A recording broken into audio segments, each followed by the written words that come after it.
Penelaah Kurikulum Bapak Muzakir Walad MAG. Semoga beliau selalu berada dalam lindungan Allah Subhanahu wa taala. Perkenalkan, kami dari kelompok 9. Saya atas nama Indana M. Hasifa dan teman saya Lala Zakia Zulfa. Kami dari Prodi Pendidikan Agama Islam Fakultas Tarbiyah Institut Agama Islam Hamzah Wadi, Nahdlatul Ulama Anjani, Lombok Timur. Kami akan membawakan judul yang berkaitan dengan perbandingan kurikulum PAI, KBK, KTSP, dan kurikulum 2013. Baiklah, langsung saja. Yang pertama, kurikulum berbasis kompetensi atau KBK. A. Pengertian KBK.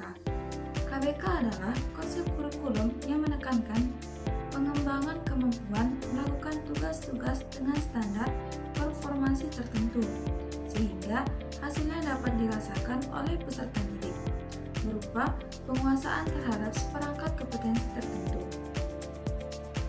Fokus KBK adalah pada hasil dan dampak yang diharapkan muncul pada diri peserta didik melalui pengalaman belajar yang bermakna. Proses pembelajaran difokuskan pada pemerolehan kompetensi oleh peserta didik, mencakup sejumlah kompetensi dan seperangkat tujuan pembelajaran dinyatakan sedemikian rupa, sehingga pencapaiannya dapat diamati dalam bentuk perilaku atau keterampilan peserta didik sebagai suatu kriteria keberhasilan. B. Landasan KBK. Yang pertama, filosofis, yaitu berlandaskan Pancasila sebagai filosofi dasar pendidikan nasional. Yang kedua, yuridis, berasal dari berbagai peraturan perundang-undangan yang mengatur sistem pendidikan di Indonesia. Yang ketiga, pedagogis, yaitu mengedepankan pendekatan pembelajaran yang berfokus pada kompetensi siswa. Dan yang terakhir, teoritis, yaitu pergeseran dari pembelajaran kelompok ke individu, konsep belajar tuntas, dan pendefinisian ulang bakat. C. Prinsip KBK. Yang pertama, kesatuan dalam kebijakan dan keberagaman dalam pelaksanaan, yaitu standar kompetensi nasional, tetapi pelaksanaannya disesuaikan dengan karakteristik satuan pendidikan. Yang kedua, pengembangan kurikulum, proses kompleks yang melibatkan berbagai faktor yang saling terkait. Yang ketiga, fokus pada kompetensi, yaitu pedoman pengetahuan, keterampilan, dan sikap yang didemonstrasikan peserta didik. Yang terakhir, penilaian, yaitu mencerminkan penguasaan dan pemahaman terhadap apa yang dipelajari. D. Struktur KBK. Ada beberapa struktur KBK. Yang pertama, komponen utama, yaitu profil lulusan, kompetensi lulusan, bahan kajian, dan mata kuliah. Yang kedua, penyajian dalam semester, yaitu distribusi mata kuliah maksimal 24 SKS per semester. Yang ketiga, pengembangan rancangan pembelajaran, metode dan strategi untuk mencapai kompetensi yang ditetapkan. Yang keempat, penilaian, yaitu berbasis kompetensi dan dilakukan secara berkelanjutan. Yang terakhir, elemen kompetensi, yaitu berlandaskan kepribadian, penugasan, penguasaan ilmu dan keterampilan, kemampuan berkarya, sikap dan perilaku berkarya, dan pemahaman kaidah berkehidupan bermasyarakat. E. Kelebihan KBK. Ada beberapa kelebihan pada kurikulum berbasis kompetensi. Yang pertama, mengembangkan kompetensi peserta didik pada setiap aspek mata pelajaran. Yang kedua, bersifat alamiah atau kontekstual, berfokus pada pengembangan potensi peserta didik. Yang ketiga, mendasari pengembangan kemampuan-kemampuan lain. Yang keempat, mengembangkan pembelajaran yang berpusat pada peserta didik. Yang kelima, memberikan kewenangan para guru untuk menyusun silabus. Yang keenam, bentuk pelaporan hasil belajar yang memudahkan evaluasi. Dan yang terakhir, penilaian yang menekankan pada proses. F. Kelemahan KBK. Ada beberapa kelemahan pada KBK. Yang pertama, indikator hasil belajar sudah disusun, sebaiknya disusun oleh guru. Yang kedua, konsep KBK sering mengalami perubahan, menyulitkan guru untuk merancang pembelajaran secara berkelanjutan. Yang ketiga, paradigma guru masih berpusat pada guru. Yang keempat, memandang kompetensi sebagai entitas tunggal, padahal merupakan kombinasi kompleks. Dan yang terakhir, kendala dalam implementasi seperti seperti waktu, biaya, dan tenaga. Yang kedua adalah kurikulum tingkat satuan pendidikan atau yang disebut dengan KTSP. A. Pengertian KTSP. Kurikulum tingkat satuan pendidikan adalah kurikulum operasional yang disusun dan dilaksanakan oleh masing-masing satuan pendidikan.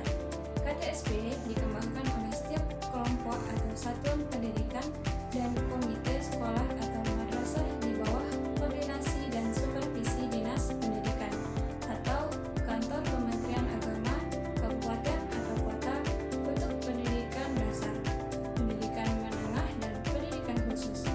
KTSP seperti KBK juga merupakan seperangkat rencana pendidikan yang berprioritas pada kompetensi dan hasil belajar peserta didik. Berbedanya terletak pada teknik pelaksanaan. KBK disusun oleh pemerintah pusat, sedangkan KTSP disusun oleh tingkat satuan pendidikan masing-masing, tetapi masih tetap mengacu pada rambu-rambu nasional. Panduan penyusunan KTSP yang disusun oleh badan independen yang disebut Badan Standar Nasional Pendidikan atau yang disingkat dengan BSNP. Landasan KTSP. Yang pertama, Undang-Undang Pendidikan Nasional. Yang kedua, Peraturan Pemerintah tentang Standar Nasional Pendidikan. Yang ketiga, Peraturan Menteri Pendidikan Nasional tentang standar isi dan standar kompetensi lulusan. Yang keempat, Peraturan Menteri Agama tentang standar kompetensi lulusan dan standar isi pendidikan agama Islam dalam bahasa Arab di madrasah. Yang C, prinsip pengembangan KTSP. Yang pertama, berfokus pada potensi, perkembangan keperluan dan minat peserta didik. Yang kedua, bermacam-macam struktur. Kemudian yang ketiga adalah tangkas pada berkembangnya iptek dan kesenian. Yang keempat, sesuai atas keperluan hidup. Yang kelima, ekstensi serta berkaitan. Yang keenam, menimba ilmu seumur hidup. Yang ketujuh, kepentingan nasional dan kepentingan daerah dilaksanakan dengan adil. Yang D, struktur kurikulum madrasah.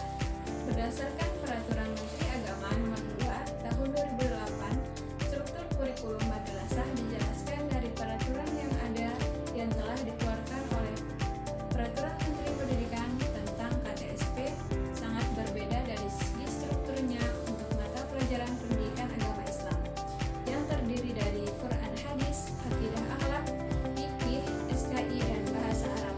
Untuk tingkat MI, MTS terdiri dari 10 jam pelajaran per minggu. E. Kelebihan KTSP. Yang pertama, mendorong terwujudnya otonomi sekolah. Yang kedua, mendorong kreativitas guru, kepala sekolah, dan manajemen sekolah. Yang ketiga, memungkinkan setiap sekolah menitik beratkan dan mengembangkan mata pelajaran tertentu. Yang keempat, mengurangi beban belajar siswa. Yang kelima, memberikan peluang kepada sekolah-sekolah. Yang F, kekurangan KTSP. Yang pertama, kurangnya SDM yang mampu menjabarkan KTSP. Yang kedua, kurangnya ketersediaan sarana dan prasarana pendukung. Yang ketiga, masih banyak guru yang belum memahami KTSP secara komprehensif. Keempat, penerapan KTSP yang merekomendasikan pengurangan jam pelajaran berdampak berkurangnya pendapatan guru. Yang ketiga, kurikulum 2013. A. Pengertian kurikulum 2013. Kurikulum 2013 merupakan kurikulum yang sedang dalam tahap perencanaan dan saat ini sedang dalam proses pelaksanaan oleh pemerintah. Karena ini merupakan perubahan dari struktur kurikulum KTSP. Perubahan ini dilakukan karena banyaknya masalah dan salah satu upaya untuk memperbaiki kurikulum yang kurang tepat. Kurikulum 2013 beralih menjadi kewenangan pemerintah, kecuali untuk mata pelajaran tertentu yang secara khusus dikembangkan di satuan pendidikan yang bersangkutan. Meskipun silabus